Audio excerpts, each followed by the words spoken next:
You may have seen headlines like this, which basically say that the former royal known as Prince Harry, the Duke of Sussex, desperately wants his family back. And you may think, oh, right, this is a sensational headline, etc.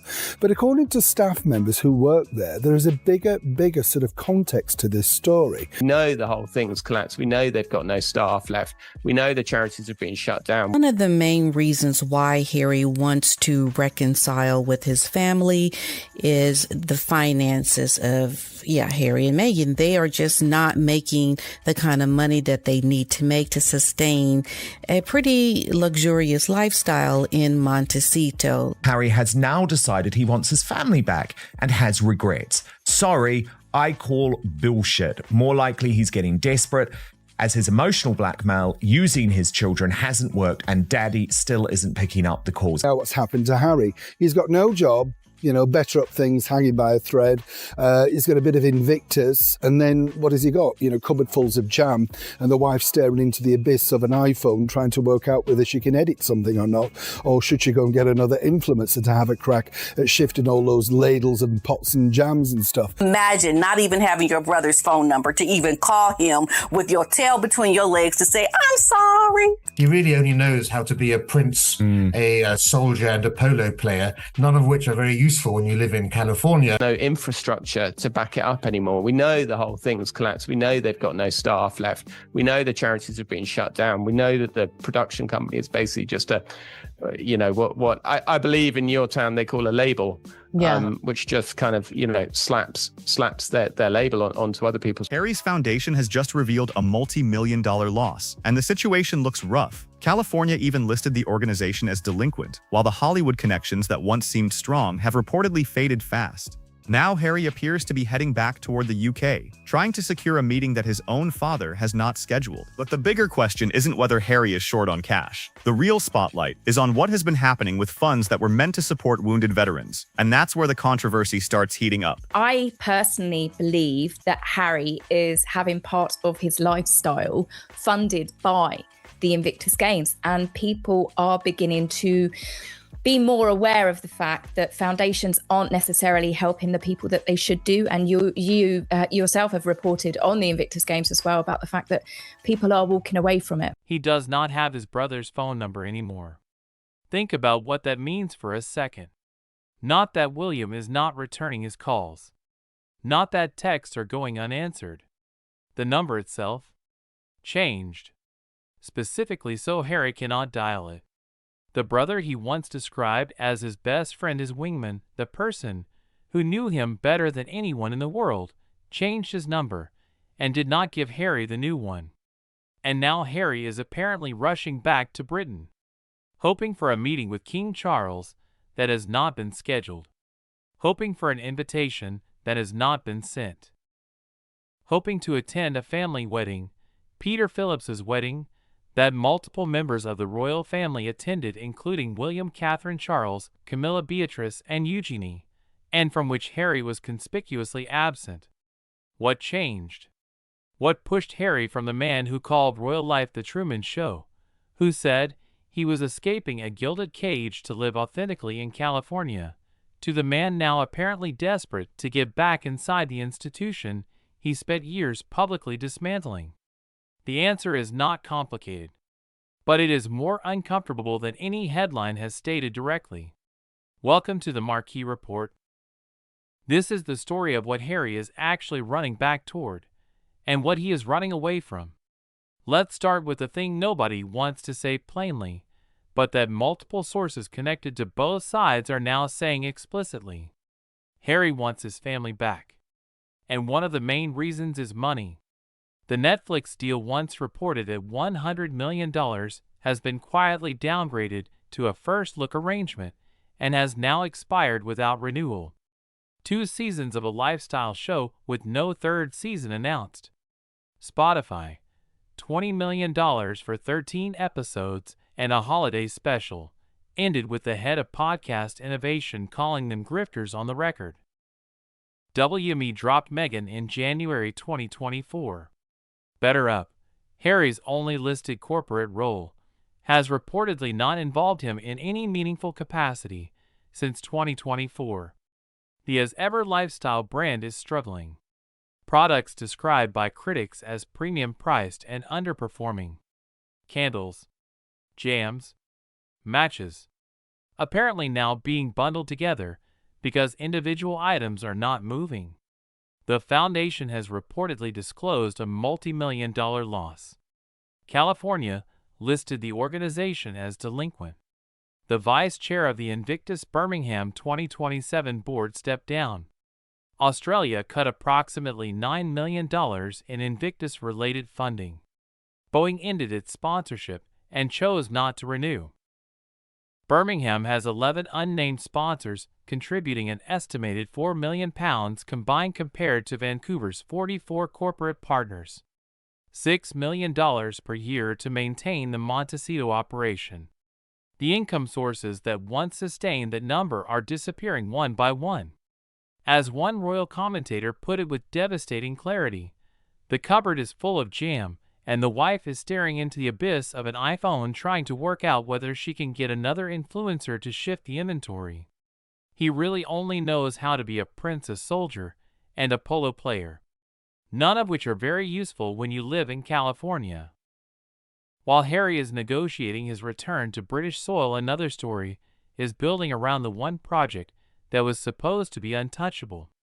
Scott Snow arrived at the 2023 Invictus Games as one of the most recognizable faces of Team Canada. A decorated Navy diver proud of his service and ready to compete. During his very first wheelchair rugby match, his chair flipped backwards, sending him crashing hard onto the court.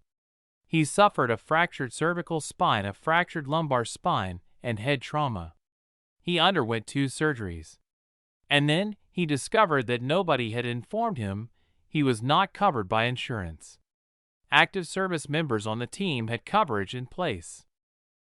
Veterans were left responsible for their own protection. That detail, critics argue, was never made clear before the competition began. Scott Snow is reportedly seeking $2.4 million in damages. He can no longer walk up the stairs at his own home and is spending nearly $5,000 every month from his own pocket to stay in a retirement facility. When he contacted the Invictus Foundation for help, they reportedly gave him a list of numbers for other charities to contact. The charity created to celebrate wounded veterans referred a wounded veteran, injured at its own event, to other charities. Meanwhile, the 2025 Vancouver Games cost $63.2 million for 543 competitors. That is approximately $118,000 per competitor.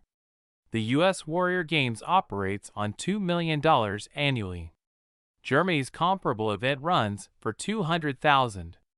The licensing fee paid from Canadian public money to the British Invictus Foundation, the figure that would explain where $30 million taxpayer dollars actually went, was redacted from the public documents. When a researcher attempted to determine the exact size of that fee, the information was reportedly unavailable. And according to that same researcher, government officials appeared to be monitoring who was downloading and reviewing the budget documents. Here is the detail that tells you more about Harry's current position in the family than any statement or palace source ever could. Peter Phillips's wedding. Harry's own cousin. A private family celebration attended by William, Catherine, King Charles, Queen Camilla, Princess Beatrice, and Princess Eugenie. Harry was not invited. Andrew's daughters, whose father remains one of the most publicly disgraced members of the royal family, were present. Harry was not. And then, in what royal commentators immediately identified as a classic Sussex media move, a story appeared in friendly outlets suggesting Harry had planned to skip the wedding over the presence of Hello magazine photographers, framing his absence as his own decision, his own principled choice. Except you cannot skip something you were not asked to attend. You cannot duck an invitation that was never sent. And everyone who follows this story closely knew immediately what the friendly story was designed to obscure. Lady Colin Campbell, whose sources were present at the wedding, reported that Harry and Meghan's names were not mentioned once during the entire event. Guests referred to them by an unflattering nickname, by what she described as common unspoken consent. The consensus about their absence was complete and required no discussion. That is not a family feud. That is a verdict. Harry has been signaling through media channels that he would like to meet with King Charles during his planned July visit to the UK for Invictus promotional activities. According to reports, he was hoping to bring Meghan and the children, with taxpayer-funded security, and with conditions around who else would be present. Always a wish list. Always demands wrapped in the language of reconciliation. There is no publicly confirmed meeting scheduled. No announced invitation. No set date on the calendar. Former staff members who worked closely with Harry during this period describe him as completely baffled by the family's response to his public campaign. He genuinely believed that speaking publicly, the book, the interviews, the documentary, the Oprah appearance, would eventually create a moment of reflection and open the door. He expected a response. He expected acknowledgement. He expected the version of events he presented to generate the reconciliation he wanted. What he received instead was silence. Deliberate, sustained, institutional silence. The royal family continued its public duties. William and Catherine remained focused on their work. No palace official addressed the claims directly. The institution simply continued operating as though the disruption was temporary and manageable. One source put Harry's internal state plainly. What is heartbreaking is that he kind of hoped William would stumble a little and reach out and need him. He was waiting for William to fail, waiting for a moment when the family would realize they needed him back. That moment has not arrived. And based on everything visible from the outside, it does not appear to be coming. In the middle of all of this, Time magazine included Harry on its list of the 100 most influential people in sport. Harry is not a professional athlete. He has not coached a team. He does not compete in sports. His connection to the sporting world comes through involvement with events and public advocacy efforts. The reaction online was immediate. One comment that gathered nearly 1,000 likes asked a short and pointed question. Did he buy it? That comment became a talking point among critics, who were already skeptical of the recognition. Many connected it to previous honors Harry has received that generated similar controversy. And then, in what royal watchers immediately noted as a revealing detail, the timepiece did not mention Meghan once. Not a single reference. Harry received a major international accolade, and the woman who controls virtually every aspect of their joint public narrative was not mentioned anywhere in the coverage. Within hours, Meghan posted on Instagram, "Springing into summer," featuring photos that immediately generated their own controversy. An older romantic black and white image of Harry and Meghan that metadata suggested may have dated from 2017. A photo of their daughter Lilibet in a dirty t-shirt that drew significant criticism. And a kitchen clip of Meghan chopping an onion in a way that critics immediately analyzed for technique. One comment that spread widely summed up the response. "I have never in my life felt sorry for an onion." Step back from the individual stories and look at what Harry is actually trying to accomplish with this rush back to Britain. Critics argue he needs the Invictus Games in Birmingham to succeed. Not just for the veterans, for the revenue it generates, for the visibility it provides, for the institutional credibility it lends to a post-royal identity that is rapidly losing its commercial underpinning. And for Invictus Birmingham to succeed, it needs what it currently lacks. Corporate sponsors, only 11 unnamed ones contributing £4 million against what Vancouver had. Public confidence in the organization's financial management given the questions that have emerged. And most importantly, royal presence. The kind of institutional glitter that comes from having senior members of the family physically in the room, lending the event the credibility that Harry's name alone can no longer provide. The royals are reportedly not planning to attend. King Charles has not scheduled a meeting. William has changed his number. Catherine has made her final decision about Harry's access to her family. And the institution is sending a signal as clearly as it ever sends anything. You do not get the royal glitter. Not while you keep going to the media.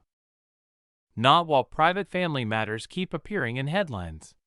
Not while trust remains what it is. Here is where everything stands right now.